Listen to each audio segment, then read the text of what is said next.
बहुत स्वागत आपका नादिर टीवी पर। मैं हूं आपके साथ पारुल। सत्ता का महासंग्राम देख रहे हैं आप, जहां चर्चा होगी हर एक जिले की। कहां कौन किस पर भारी पड़ रहा है ये भी आपको बताएंगे। आमने सामने इस बार कौन है ये भी आपको बताते चलेंगे। साथ ही जिले में कितनी सीटों पर किसका कब्जा है, इन सीटों पर उतरे बीजेपी कांग्रेस के उम्मीदवारों से भी चर्चा होगी। जानेंगे कि आखिर क्यों उन्हें जनता वोट करे, और अगर वो जीते तो इस बार ऐसा क्या वो करने जा रहे हैं जिसका सीधा असर जो है वो वोटर्स पर पड़ने वाला है। यानी वोटर्स को लुभाने के लिए उनके पास क्या फॉर्मूला है। तो चलिए सत्ता के महासंग्राम में आज बात करते हैं नर्मदापुरम जिले की, यानी होशंगाबाद की।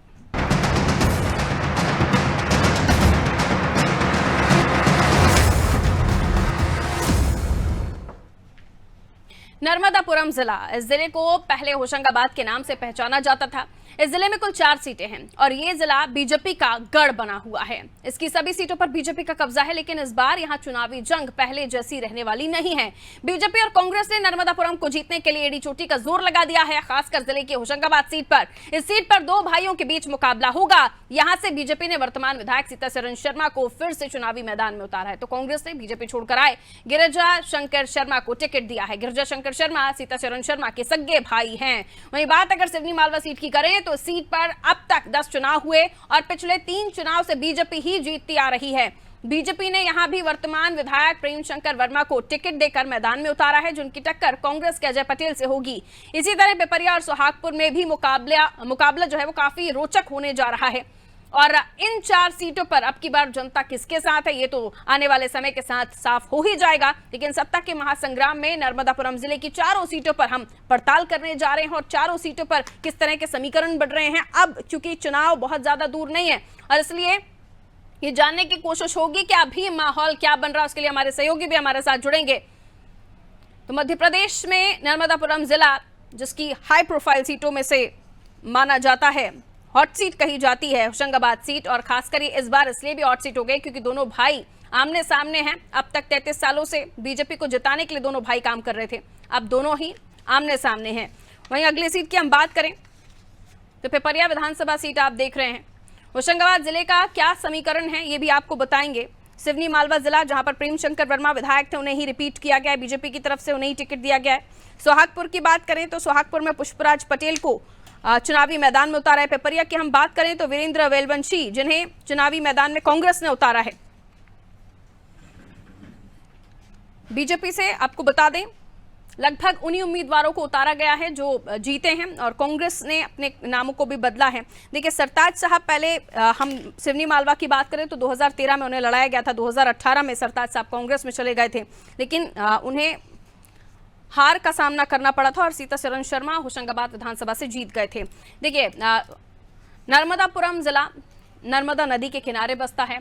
अवैध उत्खनन का मामला कई बार यहां से गूंजा है, और सीट की हम बात करें तो यहां की कई सारी चीजें आकर्षण का केंद्र है, लेकिन सेठानी घाट वहां सबसे ज्यादा आकर्षण का केंद्र है। तो नर्मदापुरम जिला क्या कहता है, यहाँ की 4 सीटें जिन पर बीजेपी का कब्जा है, क्या कुछ वहां पर इस वक्त हमारे जो सीनियर्स है वो देख रहे हैं, उनसे ही समझने की कोशिश करेंगे। मनोज वर्मा जी हमारे पॉलिटिकल एडिटर हैं, किस तरह से आपकी नजर मनोज सर देख रही है नर्मदापुरम जिले को? 4 सीटें जिन पर सबसे ज्यादा जो नजर होगी होशंगाबाद सीट पर होगी, आपकी नजर से ये जिला क्या विश्लेषण करेंगे आप इस पर? देखिए निश्चित तौर पर जिस प्रकार की मध्य प्रदेश में कांटे की टक्कर चल रही बीजेपी और कांग्रेस के बीच, तो बीजेपी चाहेगी कि पिछली बार 2018 की तरह यहाँ चुनाव परिणाम उसे मिले, और यही कारण है कि पार्टी पूरी ताकत यहाँ लगाए हुए हैं। होशंगाबाद सीट जो सबसे ज़्यादा चर्चा में है, क्योंकि दोनों सगे भाई आमने सामने, गिरिजा शंकर शर्मा और सीताचरण शर्मा। सीताचरण शर्मा लगातार तीसरी बार मैदान में है। इसके पिछले चुनाव में उन्होंने बीजेपी से कांग्रेस में गए सरताज सिंह को चुनाव हराया था, और सरताज सिंह होशंगाबाद से कई बार सांसद रह चुके हैं, केंद्रीय मंत्री रहे, और बगल की सिवनी मालवा सीट से विधायक रह चुके थे। इससे उन्होंने अर्जुन सिंह जैसे कद्दावर नेता को हराया था, और ये माना जा रहा था कि शायद पिछला चुनाव वो जीत जाएंगे, लेकिन वो चुनाव जीत नहीं पाए थे। वो भी तब जबकि वो सीताचरण शर्मा के राजनीतिक गुरु माने जाते हैं। जब गिरिजा शंकर जी भी यहाँ से एक बार बीजेपी से विधायक रह चुके हैं 2008 में, और जब वो पिछली बार कांग्रेस में शामिल हुए थे तब उन्होंने कहा था कि अगर पार्टी उनको टिकट देती है उनके भाई को तो वो मैदान में नहीं उतरेंगे, लेकिन उसके पहले कांग्रेस ने उनका नाम घोषित किया और बीजेपी ने बाद में सीताचरण शर्मा का नाम घोषित किया। तो चाहते हुए ना चाहते हुए दोनों आमने सामने मैदान में आ गए, और अब दिलचस्प मुकाबला यहाँ पर बना हुआ है। दूसरी एक सीट हम सिवनी मालवा की हम बात करें तो बीजेपी के पास कब्जे में थी पहले हजारीलाल रघुवंशी, जो कि कांग्रेस के दिग्गज नेता रहे हैं, उपाध्यक्ष रहे हैं विधानसभा के, उनका गढ़ हुआ करती थी। इसके बाद लगातार सरताज सिंह ने उनको चुनाव में हराया। वो पिछली बार जो है प्रेम शंकर वर्मा वहाँ से चुनाव जीते थे, लेकिन इस बार जो ओम प्रकाश रघुवंशी जो पिछला चुनाव हारे थे, उन्होंने बगावत कर दी और कांग्रेस के सामने संकट खड़ा कर दिया है। पिपरिया सीट की हम बात करें तो पलिया परिवार को बड़ी उम्मीद थी। 2018 में सतपाल पलिया हारे थे कि एक बार शायद फिर से इसी परिवार को टिकट मिले, और इसी प्रकार से उन्होंने मेहनत भी की थी। लेकिन पार्टी कांग्रेस ने वीरेंद्र वेलवंशी पर भरोसा जताया और बीजेपी ने ठाकुरदास नागवंशी जो कि पिछले 3 चुनाव जीत चुके हैं और चौथी बार भी उन पर भरोसा जताया है। इसी प्रकार हम देख रहे हैं विजयपाल सिंह भी पुराना चेहरा है, तो ज़्यादा पार्टी ने छेड़छाड़ करने का प्रयास नहीं किया है। जो अपने विनिंग कैंडिडेट है उन्हीं पर दाव लगाया है। बिल्कुल मनोज जी, लेकिन कौन से वो चुनावी मुद्दे हैं जो इस बार नर्मदापुरम में गूंज रहे हैं? देखिए, सबसे बड़ा तो जो रेत खनन का मामला है, जिसको लेके सारे दल हमेशा बात करते हैं। बीजेपी सरकार में रहती है तो वो कहते हैं रेत माफिया पर अंकुश लगाएंगे, जब विपक्ष में रहती कांग्रेस तो वो कहती है रेत माफिया के खिलाफ अंकुश लगाएंगे। पिछली बार हमने देखा था कि उन्होंने कमेटी बना दी थी, एक बोर्ड टाइप बना दिया था जिसमें कंप्यूटर बाबा शामिल किए गए थे, जिन्होंने उस पूरी पट्टी में कई सारी वेद अवैध खदानों पर छापेमारी की थी। तो रेत का ये जो धंधा है वो सबसे बड़ा है। दूसरा जो पिपरिया का इलाका है वो अपनी तुअर दाल के लिए फेमस है पूरे देश में विदेश में, और मूंग भी बहुतायत में यहाँ होती है। तो कुल मिलाकर किसानों से जुड़े मुद्दे हैं वो यहाँ पर हावी हैं, और महंगाई एक बड़ा मुद्दा मुझे लगता है इस बार चुनाव में यहाँ दिखाई दे रहा है। जी, आलोक हमारे साथ जुड़े हुए, आलोक हृदयनिया नर्मदापुरम से, और उनके साथ कुछ लोग भी मौजूद हैं। आलोक के पास हम जाएंगे, चुनावी माहौल को समझने की कोशिश करेंगे, कितना गर्म है इस वक्त नर्मदापुरम ये जानने की कोशिश होगी आलोक। और आपके साथ जो लोग इस वक्त मौजूद हैं उनसे भी चर्चा करिएगा, समझने की कोशिश करेंगे कि किस तरफ है हवा का रुख। मेरे साथ में इस समय पारुल कुछ लोग मौजूद हैं, हो सकता है वो किसी पार्टी से भी संबंधित हो। आइए सीधी बात कर लेते हैं उनसे कि क्या कुछ उनकी राय है। भाई साहब, क्या लग रहा है इस बार के चुनाव में मुद्दे क्या रहेंगे? मुद्दे भारतीय जनता पार्टी की मध्य प्रदेश में शिवराज जी की सरकार है, तो जो सरकार ने इन वर्षों में अपनी योजनाओं के माध्यम से जनहितैषी कार्य करी है, उस कार्यों का लाभ भारतीय जनता पार्टी को मिलेगा और सरकार बनेगी। चलिए, क्या लगता है आपको, क्या मुद्दे रहने वाले हैं चुनाव? सरकार मुद्दे तो यही है, जो लाडली बहना योजना है सरकार ने निकाली, उसका बहुत ज्यादा फायदा सरकार को मिलने वाला है। आवास योजना हो गया, सब सरकार को बहुत फायदा मिलने वाला है, क्योंकि इन मुद्दों के ऊपर ही पिछले चुनाव में जो चुनाव लड़े गए थे उनमें भी ये मुद्दे थे। आपको क्या लगता है कौन सी सरकार आने वाली है? सर, मैं तो कांग्रेस को वोट दूंगा। क्यों कांग्रेस को क्यों वोट देना? सर, विकास कार्य कुछ बहुत धीमा है पिपरिया का, और इस बार छिंदवाड़ा के जैसा छिंदवाड़ा का विकास कांग्रेस ने किया है वो इस बार हम चाहते हैं कि पिपरिया में। देखिए पारुल, मिली जुली प्रतिक्रिया जनता की निकलकर सामने आ रही है। कोई छिंदवाड़ा मॉडल चाहता है, कोई सरकार की लाडली बहना योजना का बखान कर रहा है। चुनाव में अभी 1 हफ्ते का समय बता है, 1 सप्ताह का समय बता है, 1 सप्ताह के समय के बाद है, और जब 3 दिसंबर को परिणाम आएंगे तब ये पता लगेगा कि आखिर जनता का हाथ गया वो किसके साथ गया है। ये तो 3 दिसंबर के परिणाम ही बताएंगे। Over to you Parul. बिल्कुल, 3 दिसंबर बताएगा किसकी होगी शय, किसकी होगी मात। लेकिन हमारे साथ अब कुछ मेहमान जुड़ गए हैं, जरा रुख उनकी तरफ कर लेते हैं। राजू मालवीय जी बीजेपी से हमारे साथ जुड़े हैं। राजू जी, बहुत बहुत स्वागत करती हूँ। और साथ ही महामंत्री कांग्रेस से शिवराज चंद्रोल जी हमारे साथ जुड़ गए। चंद्रोल साहब, आपका भी बहुत बहुत स्वागत करती हूँ। क्योंकि सभी सीटें बीजेपी के पास है, तो कांग्रेस के पास चुनौती है यहाँ से कि कितनी सीटें आप यहाँ से निकाल पाते हैं। मुद्दे तमाम हैं, लेकिन योजनाओं की भी बात हो रही है चंद्रोल साहब, और ये भी कहा जा रहा है कि बदलाव भी लोग मांग कर रहे हैं। लेकिन योजनाओं को लेकर, क्योंकि बहुत ज्यादा राजधानी से दूर नहीं है नर्मदापुरम, तो जनता में योजनाओं को लेकर ज्यादा जिक्र हो रहा है। और लाडली बहना जिसे मास्टर स्ट्रोक कहा जा रहा था, शायद आलोक जिस तरह से लोगों से बात करे वो काम भी कर रही है। देखिए पायल जी, मैं सबसे बड़ी बात बताऊं कि योजनाओं की जहां तक योजनाओं की बात है, भारतीय जनता पार्टी ने सदैव झूठ बोला है। भारतीय जनता पार्टी की लगभग 20 साल की ये सरकार मध्य प्रदेश में है, इनको लाडली बहनों की याद नहीं आई। 20 साल में इनको याद नहीं आई। इनको याद कब आती है? जब चुनाव से पे होते हैं, जब कमलनाथ जी कह देते हैं कि हम ये करेंगे, फ्री में हम बिजली देंगे, हम महिलाओं के लिए करेंगे, तब इनको लाडली बहनों की याद आती है, वो भी 1000 रुपए की। जब हमने कहा कि हम 1500 देंगे तो इन्होंने अपना बढ़ा दिया कि नहीं भैया हम तो 3000 कर देंगे, लेकिन 3000 किए नहीं है। ये लाडली बहनों को भी मालूम है कि मध्य प्रदेश में भारतीय जनता पार्टी सरकार और इनके मुख्यमंत्री जी की हजारों घोषणाएं अधूरी हैं, धरातल पे कोई काम नहीं है, केवल चुनाव का शगुफा है। दूसरी बात, नंदापुरम की अगर मैं बात करूं तो नंदापुरम में इस बात को स्वीकार करने में मुझे गुरेज नहीं है कि यहाँ 4 सीटें भारतीय जनता पार्टी के पास है। लेकिन जनता को ये बात मालूम है कि नर्मदापुरम में भारतीय जनता पार्टी की सरकार ने, यहाँ के विधायकों ने कोई विकास काम अभी तक नहीं किया है। आपको मैं बता दूं, जब कांग्रेस की सरकार थी, नर्मदापुरम जिला जिसे होशंगाबाद कहा जाता था, सबसे पहले ऑर्डिनेंस फैक्ट्री कांग्रेस पार्टी लेके आई थी। एसपीएम कांग्रेस पार्टी लेके आई थी, पेपर सिक्योरिटी मिल जिसका कि पूरे देश में नाम है। तबा बांध कांग्रेस पार्टी लेके आई थी, जिससे एरिगेशन का बहुत बड़ा एरिया बढ़ा है, किसानों को खुशहाली मिली है। लेकिन भारतीय जनता पार्टी ने क्या किया, जब कोका कोला फैक्ट्री बावई में लगने वाली थी, राजू दीदी बैठी हैं, सम्मानी बड़ी बहन, वो बताएंगे इस बात को बेहतर तरीके से कि बावई का जो इंडस्ट्रियल एरिया है, हालांकि वो इनकी विधानसभा में है, ये प्रत्याशी थी, इनको भी इस बार टिकट नहीं मिल पाई है। बावई का कोका कोला वहां से उठ के चली जाती है, यहाँ के युवाओं को रोजगार नहीं मिलता है। हमने डोलरिया में स्टील प्लांट लगाने के लिए भूमि पूजन किया, रामविलास पासवान जी आए, केंद्रीय मंत्री थे, सुरेश पचौरी जी साथ में थे, लेकिन वहां पे जमीन नहीं दी। भारतीय जनता पार्टी ने होशंगाबाद जिले के लिए, जो वर्तमान में नर्मदापुरम है, इसके विकास की एक भी कोई अवधारणा नहीं रखी। दूसरी बात, मैं आगे बढ़ के ये कहता हूं कि बुधनी शिवराज सिंह जी का क्षेत्र है, मुख्यमंत्री जी का क्षेत्र है, लेकिन होशंगाबाद नर्मदापुरम जिले में मेडिकल कॉलेज नहीं बनता है, एक विधानसभा के एक ब्लॉक में बन जाता है। क्यों भैया, चारों विधायकों में इतनी शक्ति नहीं थी क्या कि अपने जिले में एक मेडिकल कॉलेज लेके आ जाए? अपनी बात रख दी, अब राजू मालवीय जी की तरफ रुक कर रहे। राजू जी जवाब दीजिए, कई सारी बातें वो कह रहे हैं, उन्होंने ये भी कहा कि रोजगार आपने शिफ्ट करा दिया, और क्यों आखिर स्मृति ईरानी जी आती हैं और ये कहती हैं कि योजना लाडली बहना योजना बंद हो जाएगी अगर कांग्रेस की सरकार आई तो? आपको इंटरनल सोर्सेस पहले से हैं बता रहे हैं। राजू जी आ रही आवाज आपको मेरी? ठीक है, शायद जो सरकार आई थी जी मैडम जी जी राजू जी कहिए। आवाज आ रही मेरी? आ रही आपकी आवाज आ रही, कहिए। देखिए, जो कुछ भी स्मृति जी ने कहा, प्रत्यक्ष किम प्रमाणम। 18 महीने की सरकार आई थी, चलती हुई योजनाओं को बंद कांग्रेस ने किया, संबल को बंद किया, मुख्यमंत्री कन्यादान में पैसा बढ़ाया, लेकिन एक भी बहन को पैसा नहीं दिया। उन्होंने मुख्यमंत्री तीर्थ दर्शन योजना को बंद किया। लगातार योजनाएं 18 महीने में बंद की गई। जो योजना ये खुद लाए थे, उस योजना में कर्ज माफी का वादा करके गए राहुल गांधी जी, 1 2 3 4 5 6 7 8 9 10 और बस मुख्यमंत्री बदल दूंगा।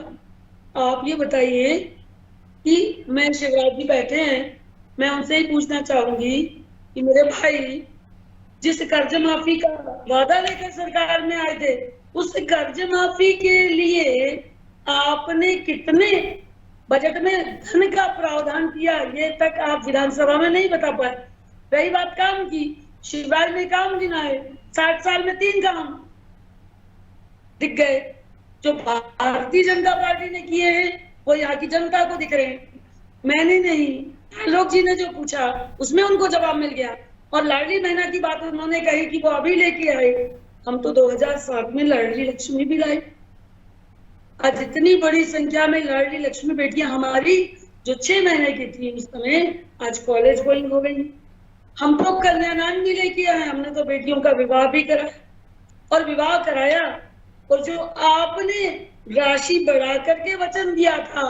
ठीक है, ये कई सारी बातें हर मंच से हम सुन ही रहे हैं। मनोज वर्मा जी हमारे पॉलिटिकल एडिटर हैं, आपसे बात करेंगे, राजू जी आपसे भी बात करेंगे और शिवराज जी आपसे बात करेंगे। मनोज जी। शिवराज भाई, बीजेपी कांग्रेस हमेशा शर्मा बंधुओं के खिलाफ रही है इंटरनली, कांग्रेस खुलकर, लेकिन क्या कारण है कि पहले सरताज सिंह भाजपा से आते हैं, उनको उम्मीदवार बना दिया जाता है, फिर उनके भाई गिरिराज से जाते हैं, उनको पार्टी चुनाव में उतार देती है, और आप जैसे दावेदार हैं वो केवल झंडा बैनर लगाने के लिए काम में आ रहे हैं। कांग्रेस के युवाओं को मौका ही नहीं दे रही पार्टी। नहीं, देखिए मनोज जी, मैं आपको बताऊं कि कांग्रेस पार्टी निष्पक्ष रूप से टिकट वितरण का काम करती है। सर्वे के आधार पे टिकट मैंने भी मांगा था, इसमें कोई गुरेज नहीं है। लेकिन सबसे बड़ी बात हम ये देख रहे हैं कि सरकार हमें बनाना है, क्योंकि भारतीय जनता पार्टी के झूठ और छल छिद्र को अगर मिटाना है तो कमलनाथ जी की सरकार को बनाना पड़ेगा। और कमलनाथ जी की सरकार बनाने के लिए सर्वसम्मति से ये निर्णय लिया गया था, क्योंकि गिरिजा शंकर शर्मा वो व्यक्ति हैं जो भारतीय जनता पार्टी के संस्थापक रहे। सरताज सिंह जी वो व्यक्ति है जिन्होंने भारतीय जनता पार्टी के लिए अपना जीवन दे दिया, और ये वही भारतीय जनता पार्टी है जिन्होंने सरताज सिंह जब बीमार हुए तो उनके मेडिकल के बिल के लिए भी रिश्वत मांगी। ये सार्वजनिक है, राजो दीदी बैठी हुई है। भारतीय जनता पार्टी के 3 बार के सांसद के साथ ये सुलूक हुआ, गिरिजा शंकर शर्मा जी के साथ ये सुलूक किया।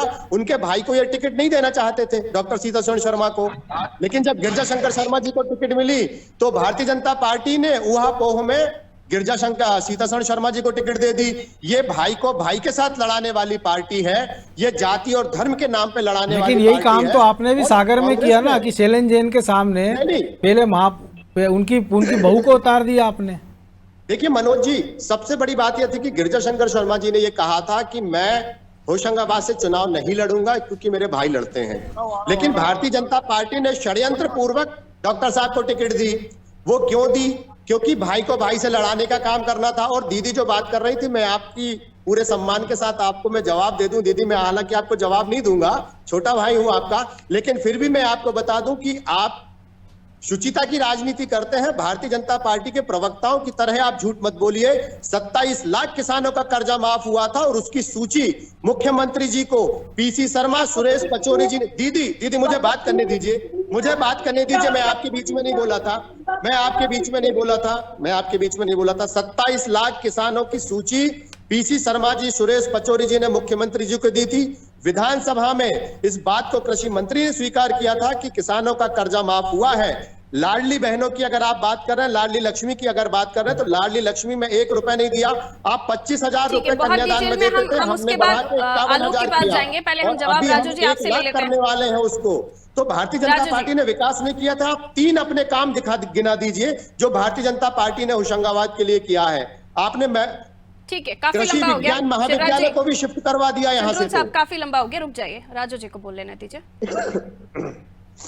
राजू जी, कई सारे ब्लेम कर रहे हैं वो आपके ऊपर, और ये पूछ भी रहे हैं सरताज साहब को आपने इतने ज्यादा इंपॉर्टेंस नहीं दी, महत्व नहीं दिया, इसलिए वो उनकी पार्टी में चले गए। बिल तक का आपके ऊपर रिश्वत लेने का आरोप लगा रहे हैं। कांग्रेस के पास प्रत्याशियों का हो गया है टोटा, और इसलिए भारतीय जनता पार्टी से बुला करके वहां टिकट दे रहे। रही बात डॉक्टर शर्मा और गिरिजा भैया की, तो डॉक्टर साहब तो 1990 से कांग्रेस के खिलाफ चुनाव लड़ रहे हैं, आज भी लड़ रहे हैं। तो भाई के खिलाफ चुनाव का विषय ही नहीं है, विषय है 2 विचारधाराओं का, और 2 विचारधाराओं में हमारा प्रत्याशी 1990 से कांग्रेस के खिलाफ चुनाव लड़ रहा है, वो आज भी चुनाव लड़ रहे हैं, वो तब से जीते हैं, लगातार जीत रहे हैं, हम आज भी जीतेंगे। दीदी, प्रत्याशी आपके पास नहीं है। विजय भैया कह रहे थे कि हमें सुहागपुर से चुनाव नहीं लड़ना है, तो राजू मालवी को उन्होंने प्रत्याशी नहीं बनाया है। विजय पाल जी सुहागपुर से नहीं लड़ना चाह रहे थे। आप अच्छी प्रत्याशी थी, आपको चुनाव लड़ाया जाना चाहिए था, लेकिन भारतीय जनता पार्टी ने आपको नहीं पूछा। आपके मन में वो दर्द है, मैं सम्मान करता हूं। आपकी भी है चंद्रोल साहब, अभी आपको मनोज जी ने भी बताया ना कि आप भी तो उसी लेकिन एक बार बीजेपी राजू जी को भोपाल मेयर का चुनाव लड़वा चुकी है। मनोज भैया, यहाँ विधानसभा की हम बात कर रहे हैं। मनोज भैया, मैं वही याद दिलाना चाहती थी कि तुम्हारी बहन तो वो है जिसे पार्टी सर्वोच्च सम्मान सबसे पहले दे चुकी है, और पार्टी की विधानसभा में 2 भाई लड़ रहे हैं, यहाँ पर आपस में बहन और भाई लड़ रहे हैं, गजब है। क्योंकि मुझे पार्टी ने जो दिया है उसके प्रति मैं कृतज्ञ हूँ भाई, इसलिए मेरे ठीक है। तो इस बार हमने देखा कि बगावत के सुर काफी बुलंद हुए मध्य प्रदेश में, और ये कहा गया था कि अब तक जो विधानसभा में हम कांग्रेस में देखते थे वो तस्वीर हमने बीजेपी में भी देखी। नर्मदापुरम जिले से भी इस तरह की खबरें आई थी, लेकिन उसके बाद ये भी कहा गया कि बीजेपी ने उन सुरों को, उन बगावती तेवरों को थाम लिया है। इस पर आप क्या कहेंगे? नहीं, अभी उतनी पूरी तरह से बगावत थमी नहीं है, क्योंकि होशंगाबाद में बीजेपी के सामने यही संकट है और सिवनी मामला में कांग्रेस के सामने यही संकट है। आवाज वहां से भी उठी थी कांग्रेस के अंदर, सुहागपुर से, लेकिन अंततः मना लिया गया है। तो कुल मिलाकर कह सकते हैं कि अभी जाहिरा तौर पे भले चुप्पी दिखाई दे रही हो, लेकिन ये जो बगावत है ये निश्चित तौर पर जब मतदान होगा तब ये रंग जरूर दिखाएगी। चल रहे हैं हम आलोक के पास। आलोक, कई सारे मुद्दों पर बात हो रही है। ये कहा जा रहा है कि रोजगार को शिफ्ट कराया गया। आपस में अगर हम जनता के बीच जाएं तो नाराजगी है बीजेपी को लेकर, कांग्रेस के आरोप है। हकीकत जमीन पर आप कितना आकलन कर रहे हैं आलोक? देखिए पारुल, अगर बात नर्मदापुरम जिले की चारों विधानसभा सीटों की जाए तो चारों विधानसभा सीटों का अगर मैं आपको हाल बताऊं तो कांग्रेस का एक सबसे बड़ा जो मजबूत पक्ष है वो भाजपा की नाराजगी है। भाजपा की नाराजगी किससे? भाजपा की नाराजगी अपनों से ही। आप नर्मदापुरम मुख्यालय की होशंगाबाद सीट को देख लीजिए। नर्मदापुरम मुख्यालय पर भारतीय जनता पार्टी के ऐसे ऐसे नेता नारे लगाने गए थे कि डॉक्टर सीतासरण शर्मा को टिकट मत दीजिए, और उनकी नाराजगी को दरकिनार करते हुए पार्टी आलाकमान ने डॉक्टर सीतासरण शर्मा को फिर चुनावी मैदान में उतारा, और इन नारे लगाने वालों में महिला मोर्चे की प्रदेश अध्यक्ष भी शामिल थी। तो कहीं ना कहीं जो भारतीय जनता पार्टी की जो नाराजगी है, नाराज नेताओं की जो संख्या है, वही कांग्रेस की सिर्फ शक्ति है। कांग्रेस का संगठन जमीनी स्तर पर मजबूत नहीं है। कांग्रेस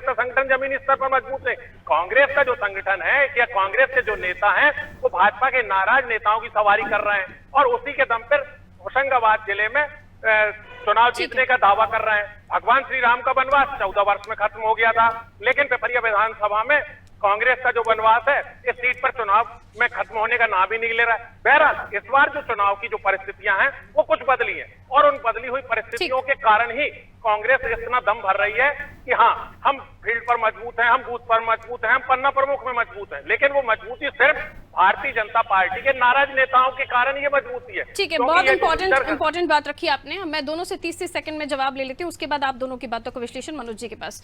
पहले मैं कांग्रेस के पास ही जा रही हूँ। चंद्रोल जी, कहा जा रहा है कि उनकी नाराजगी आपके पॉकेट बड़ा कर रही है। नहीं, मैं इस बात को बिल्कुल नहीं मानता पारुल जी कि किसी की नाराजगी किसी के लिए फायदेमंद हो, ये हो सकता है, लेकिन हम अपने संगठन पे विश्वास करते हैं। ये बात बिल्कुल हरदेनिया जी ने कही कि कांग्रेस का संगठन कमजोर रहा है, पहले कमजोर रहा है, लेकिन हमने पिछले चुनाव से और इस चुनाव में हमने सेक्टर मंडलम के साथ हमने बूथ और उसके नीचे माइक्रो मैनेजमेंट भी किया। हमारे सारे कार्यकर्ता काम कर रहे हैं, पूरी ताकत के साथ काम कर रहे हैं। हमारा संगठन भारतीय जनता पार्टी के संगठन से 1% भी कमजोर नहीं है, और हम निश्चित रूप से चारों विधानसभा जीतेंगे। ठीक है, नाराजगी आपको भी परेशान कर रही है राजू जी? बिल्कुल नहीं। देखिए, हमारे यहाँ टिकट मांगने का अधिकार सबको है, लेकिन टिकट होने के बाद, बी फॉर्म अलॉट होने के बाद सभी कार्यकर्ता जो प्रत्याशी घोषित होता है उसके लिए काम करते हैं। ये बात अलग है कि हर कार्यकर्ता की जिम्मेदारी अलग तरह की होती है।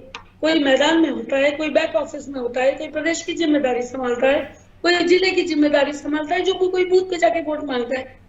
तो ये जो जिम्मेदारियां हैं, ये अलग अलग तरह की हर कार्यकर्ता निर्वाह कर रहा है।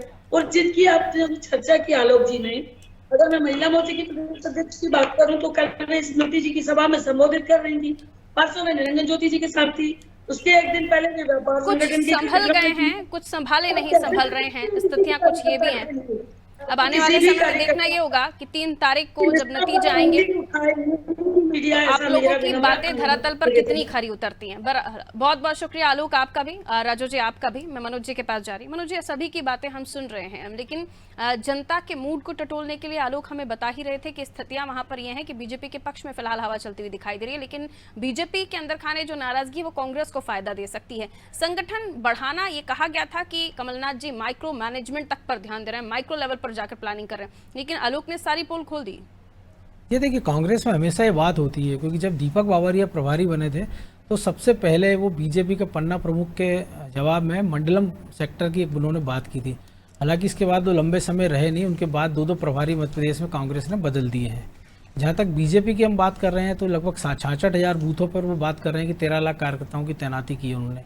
लगभग एक बूथ पे 10 से 12 लोग तैनात करने का दावा किया जा रहा है कि जो अपना वोट भी डालेगा वोटर को लाएगा। लेकिन जो नाराजगी की बात है वो बीजेपी के साथ ये है कि वो काडर वाली पार्टी है, तो जो उसका नाराज वोटर है, कार्यकर्ता है, वो पार्टी के खिलाफ उतनी मुखरता से सामने नहीं आता। वो आपका काम नहीं करेगा, हो सकता घर बैठ जाएगा, लेकिन आपके खिलाफ ज़्यादा काम नहीं करेगा। लेकिन कांग्रेस में इसके उलट है कि अगर वो एक बार नाराज है आपका नेता या कार्यकर्ता, तो वो खुल के आपके विरोध में काम करेगा। यही स्थिति हम देख रहे हैं कि सिवनी मालवा में नज़र आ रही है कि जहाँ पे ओम प्रकाश रघुवंशी ने बगावत की हुई है। कांग्रेस के बड़े पदाधिकारी वो रहे हैं, हजारी लाल रघुवंशी के बेटे हैं। लेकिन बाकी जो 3 सीटें, होशंगाबाद में जो नाराजगी के सुर थे, तो ये एक चर्चा आम है वहाँ की, जब सीट तो शर्मा परिवार के पास ही जानी है, तो बीजेपी के कार्यकर्ता कह रहे हैं कि जब शर्मा परिवार के पास ही सीट जाना है तो फिर हमारे ही उम्मीदवार क्यों ना जीत जाए। क्योंकि अगर सरकार बनने में जिस प्रकार के हम देख रहे हैं किंतु परंतु चल रहे हैं, कांटे का मुकाबला बताया जा रहा है, जहाँ एक सीट के एक वोट की कीमत है, तो ये शायद ये गिरिजाशंकर के प्लस में पॉइंट हो सकता है। और जहाँ तक पिपरिया और वहाँ की बात है कि सुहागपुर की, तो वहाँ बीजेपी अभी अपर हैंड पे नजर आ रही है। बिल्कुल, अब देखना दिलचस्प होगा कि चारों की चारों सीटों पर एक बार फिर से बीजेपी काबिज होती है या कांग्रेस सेंध लगाने में कामयाब हो जाएगी। बहुत बहुत शुक्रिया मनोज जी। तो होशंगाबाद नर्मदापुरम की हम बात कर रहे थे, चारों सीटें जिस पर बीजेपी ने अपना परचम लहराया था, लेकिन इस बार लड़ाई थोड़ी टफ है। ये कहा जा रहा है कि बीजेपी में अंदर खाने अपनों की नाराजगी कांग्रेस को फायदा पहुंचाएगी, लेकिन बीजेपी ऐसा बिल्कुल नहीं मानती। उनको ऐसा लगता है कि उन्होंने अपनों को मना लिया है, लेकिन ये भी सच है कि कई ऐसे भी हैं जो माने नहीं मनाए जा रहे। कहा यह जा रहा है कि नाराजगी रह सकती है, लेकिन दूसरी पार्टी के लिए कार्यकर्ता काम नहीं करेगा। यही हमें हमारे पॉलिटिकल एडिटर समझाने की कोशिश कर रहे थे, बता रहे थे। लेकिन सीटों की बात करें तो कांटे की टक्कर है, भाई भाई से लड़ रहा है। कई जगहों पर पुराने कैंडिडेट रिपीट हुए हैं। बीजेपी ने अपने जीते हुए उम्मीदवारों को फिर से मैदान में उतारा है।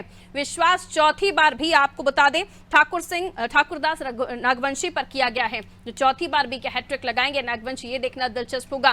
कुल मिलाकर दिलचस्प होने वाली है नर्मदापुरम में लड़ाई। 3 तारीख बताएगी, 3 दिसंबर बताएगी कौन जीता कौन हारा, किसके पलड़े में आई कितनी सीटें। रखिए अपना ख्याल, दीजिए इजाजत, नमस्कार।